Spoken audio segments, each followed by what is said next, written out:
बिहनिया चरण पखारो यीशु के शरण में माथ झुकाओ रे। उठे बिहनिया चरण पखारो यीशु के शरण में माथ झुकाओ रे। माथ नवाओ रे, माथ नवाओ रे, माथ नवाओ रे, माथ नवाओ रे। उठे बिहनिया चरण पखारो यीशु के शरण में माथ झुकाओ रे। उठे बिहनिया चरण पखारो यीशु के शरण में माथ झुकाओ रे।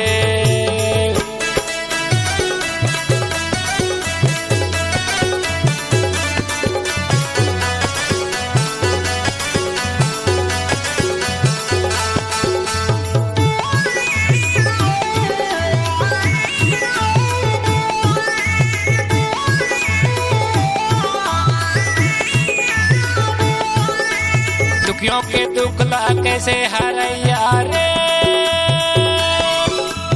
दे दे दुखियों के दुखला कैसे हरैया रे, दे दे दे सुख के तैया का जीवन देवैया यीशु के शरण में माथ झुकैया रे।